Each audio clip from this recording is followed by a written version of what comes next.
Praise the Lord. கர்த்தரும் உலக இரட்சகரும் ஆகிய ஆண்டவராகிய இயேசு கிறிஸ்துவின் இனிதான நாமத்தினாலே உங்கள் யாவரையும் அன்போடு வாழ்த்துகிறேன். ஒரு புதிய நாளை தேவன் நம்முடைய வாழ்க்கையிலே கிருபையாய் கொடுத்திருக்கிறார். ஒவ்வொரு நாட்களையும் அவர் நமக்கு ஆசீர்வாதமாக கொடுத்து அவருடைய கிருபையினாலே நம்மை தாங்குகிற தேவனாகவும் நடத்துகிற தேவனாகவும் காணப்படுகிறார். நிச்சயமாய் இந்த நாளையும் அவர் நமக்கு ஆசீர்வாதமாய் மாற்றி கொடுப்பார். இந்த நாளுக்குரிய தேவனுடைய வார்த்தையை உங்களுக்காய் நான் வாசிக்கிறேன். யோவான் எழுதின சுவிசேஷம் 19ஆம் அதிகாரம் 30ஆம் வசனம். யோவான் 19ஆம் அதிகாரம் 30ஆம் வசனம். இயேசு காடியை வாங்கின பின்பு முடிந்தது என்று சொல்லி தலையை சாய்த்து ஆவியை ஒப்பு கொடுத்தார். எனக்கன்பான தேவ பிள்ளைகளே, இங்கே அருமையான ஒரு வார்த்தையை நாம் பார்க்கிறோம். முடிந்தது என்பதாக ஆண்டவராகிய இயேசு கிறிஸ்து சிலுவையில் அறையப்பட்டவராக அவரிடத்திலிருந்து வருகிறதான 6வது வார்த்தையாய் இது காணப்படுகிறது. முடிந்தது என்பதாக இந்த உலகத்தில் வாழ்கிற ஒவ்வொரு மனிதர்களும் தங்களுடைய வாழ்க்கையிலே முடிந்தது என்று எப்பொழுது சொல்லக்கூடும் என்றால், ஒரு காரியத்திலே வெற்றி அடைந்த பிறகு. ஆம் பிரியமானவர்களே, எல்லாவற்றையும் முடித்த பிறகு சந்தோஷமாய் சொல்லுகிற ஒரு வார்த்தை தான் முடிந்தது என்பதாக. இங்கேயோ ஆண்டவராகிய இயேசு கிறிஸ்து சிலுவையில் அறையப்படுகிற அந்த நேரத்திலே 6வது வார்த்தையாக முடிந்தது என்று சொல்லுகிறார். இந்த காலவேளையிலே எதையெல்லாம் அவர் சிலுவையில் முடித்தார் என்று சொல்லி ஒரு சில காரியங்களை சிந்திக்க போகிறோம். வேதம் சொல்லுகிறது, முதலாவதாக யோவான் எழுதின சுவிசேஷம் 4ஆம் அதிகாரம் 34ஆம் வசனத்தை வாசிக்கும் போது, யோவான் 4ஆம் அதிகாரம் 34ஆம் வசனத்திலே, இயேசு அவர்களை நோக்கி, நான் என்னை அனுப்பினவருடைய சித்தத்தின்படி செய்து அவருடைய கிரியையை முடிப்பதே என்னுடைய போஜனமாய் இருக்கிறது.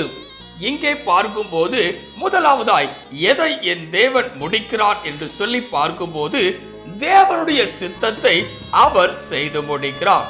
ஆம் பிரியமானவர்களே, இன்றைக்கு நாமும் பல நேரங்களிலே தேவனுடைய சித்தத்தை அறிந்து கொள்வதில்லை. அவருடைய சித்தத்திற்கு மாறாகவே செயல்படுகிறவர்களாய் காணப்படுகிறோம்.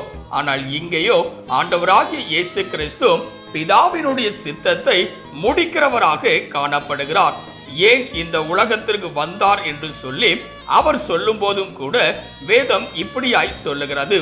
யோவான் எழுதின சுவிசேஷம் 17ஆம் அதிகாரம் 4ஆம் வசனத்தை வாசிக்கும் போது, யோவான் 17ஆம் அதிகாரம் 4ஆம் வசனத்திலே, பூமியிலே நான் உம்மை மகிமைப்படுத்தினேன், நான் செய்யும்படி நீர் எனக்கு நியமித்த கிரியையை செய்து முடித்தேன். இங்கே பார்க்கும்போது வேதம் சொல்லுகிறது, நீர் நியமித்த கிரியையை செய்து முடித்தேன் என்பதாக. இந்த நாளிலே ஆண்டவராகிய இயேசு கிறிஸ்து முதலாவதாக முடிந்தது என்று சொல்லுகிறதற்கான காரணம் என்னவென்றால், பிதாவின் சித்தத்தை முடிக்கிறவராக காணப்பட்டார். இரண்டாவதாக எதை என் தேவன் முடித்தார் என்று சொல்லி பார்க்கும்போது வேதம் சொல்லுகிறது, 1 யோவான் 3ஆம் அதிகாரம் 8ஆம் வசனத்தை வாசிக்கும் போது, 1 யோவான் 3ஆம் அதிகாரம் 8ஆம் வசனத்திலே, பாவம் செய்கிறவன் பிசாசினால் உண்டாயிருக்கிறான், ஏனெனில் பிசாசானவன் ஆதி முதல் பாவம் செய்கிறான், பிசாசினுடைய கிரியைகளை அழிக்கும்படிக்கு தேவனுடைய குமாரன் வெளிப்பட்டார்.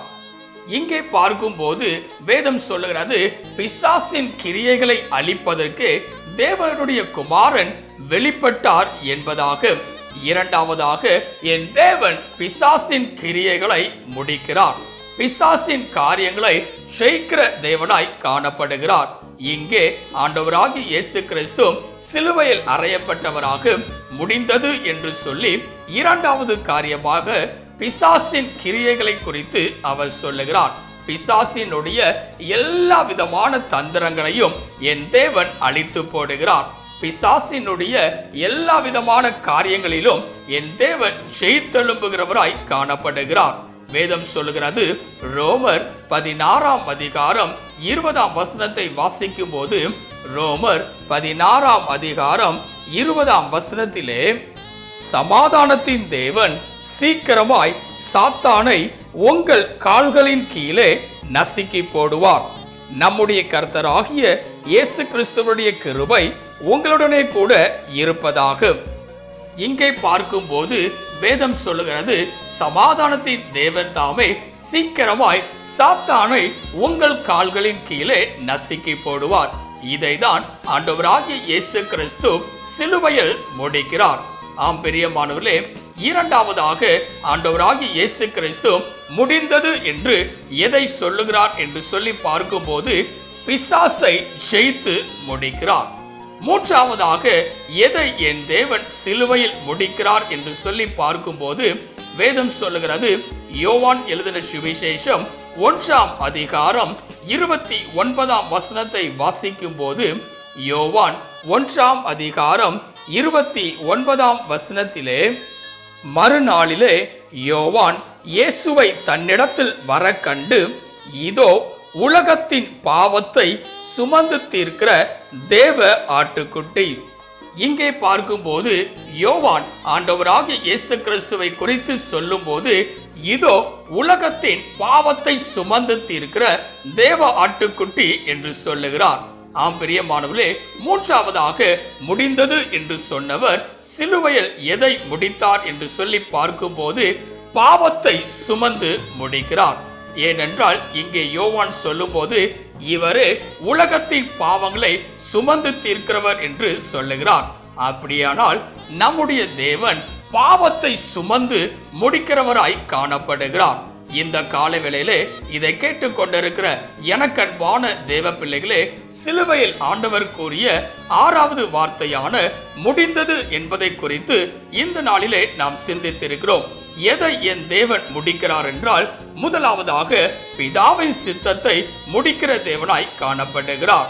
இரண்டாவதாக பிசாசின் காரியங்களை ஜெயித்து முடிக்கிறவராய் காணப்படுகிறார்.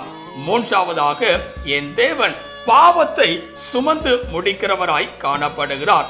இந்த நாளிலே நம்முடைய வாழ்க்கையும் கூட பலவிதமான காரியங்கள் முடிவுக்கு வராதபடி காணப்படலாம். ஏன் என்னுடைய வாழ்க்கையிலே இவ்விதமான காரியங்கள் மாத்திரம் முடிவுக்கு வராதபடி இருக்கிறதே என்று சொல்லி யோசித்து புலம்பி தவிப்பவர்களாய் காணப்படலாம். இந்த நாளிலே நம்முடைய வாழ்க்கையிலும் கூட என் தேவன் சில காரியங்களை முடிக்கிறவராய் காணப்படுவார். வேதம் சொல்லுகிறது, நீதிமொழிகள் 23ஆம் அதிகாரம் 18ஆம் வசனத்தை வாசிக்கும் போது, நிச்சயமாகவே முடிவு உண்டு, உன் நம்பிக்கை வீண் போகாது என்பதாக. இந்த நாளிலே நம்முடைய வாழ்க்கையிலும் நம்பிக்கையை இழக்காதபடி இருக்கும் போது நிச்சயமாய் என் தேவன் முடிவை உண்டு பண்ணுகிறவராய் காணப்படுவார். இன்னும் வேதத்திலே சங்கீதக்காரனாகிய தாவீது சொல்லும் போது, சங்கீதம் 138ஆம் அதிகாரம் 8ஆம் வசனத்திலே, கர்த்தர் எனக்காக யாவையும் செய்து முடிப்பார் என்பதாக. ஆம் பிரியமானவர்களே, அவர் நமக்காக எல்லாவற்றையும் செய்து முடிக்கிற தேவனாய் காணப்படுகிறார். ஏசாயா 60ஆம் அதிகாரம் 20ஆம் வசனத்தை வாசிக்கும் போது வேதம் சொல்லுகிறது, உன் துக்க நாட்கள் முடிந்து போம் என்பதாக. இந்த நாளிலே நம்முடைய வாழ்க்கையிலும் பலவிதமான துக்கங்களும் துயரங்களும் காணப்படலாம். ஏன் என்னுடைய வாழ்க்கையிலே இப்படிப்பட்டதான காரியங்கள் நடைபெறுகிறது என்று யோசிப்பவர்களாய் காணப்படலாம். ஆனால் இந்த நாளிலே உங்கள் துக்க நாட்கள் எல்லாவற்றையும் என் தேவன் முடிவுக்கு கொண்டு வந்து சந்தோஷத்தை கொடுக்கிற தேவனாய் காணப்படுவார். தேவனுடைய சமூகத்திலே நம்மை முற்றிலுமாய் அர்ப்பணிக்கும் போது அவர் நம்முடைய வாழ்க்கையிலும் முடிவுக்கு வராத காரியங்களை முடிவுக்கு கொண்டு வருகிற தேவனாய், முடிந்தது என்று சொல்லுகிற தேவனாய் காணப்படுவார். தேவனுடைய கரத்திலே உங்களை அர்ப்பணிப்பீர்களாம். செபிக்கலாம். கிருபையும் இரக்கமும் நிறைந்த எங்கள் அன்பின் பிதாவே, இந்த ஆசீர்வதிக்கப்பட்டதான நல்ல காலை வேளைக்காய் நன்றியோடு உமை துதிக்கிறோம், உமை ஸ்தோத்திரிக்கிறோம். நீர் கொடுத்த அற்புதமான உம்முடைய வார்த்தைக்காய் நன்றி செலுத்துகிறோம். சிலுவையில் 6வது வார்த்தையாய் நீர் மொழிந்த முடிந்தது என்பதை குறித்து இந்த நாளிலே நீர் எங்களுக்கு கற்றுக் கொடுத்திருக்கிறீர். இந்த கால வேளையிலே இதை கேட்டுக்கொண்டிருக்கிற, இதை பார்த்து கொண்டிருக்கிற ஒவ்வொரு பிள்ளைகளுடைய வாழ்க்கையிலும் முடிவுக்கு வராத காரியங்களை முடிவுக்கு கொண்டு வருகிற தேவனாய், முடிந்தது என்று சொல்லுகிற தேவனாய் காணப்படும்படியாய் உம்முடைய கரத்திலே முற்றிலுமாய் தாழ்த்தி தருகிறோம். நீரே பெரிய காரியங்களை செய்வீராக. நீர் மாத்திரம் மகிமைப்படுவீராக. இயேசுவின் நாமத்தில் ஜெபிக்கிறோம் எங்கள் ஜீவனுள்ள நல்ல பிதாவே, ஆமென். கர்த்தர் தாமே இந்த வார்த்தையின் மூலமாய் உங்களை ஆசீர்வதித்து முடிந்தது என்று சொன்னவர் உங்களுடைய வாழ்க்கையிலே அற்புதங்களை செய்கிற தேவனாய் காணப்படுவாராக. ஆமென். God bless you.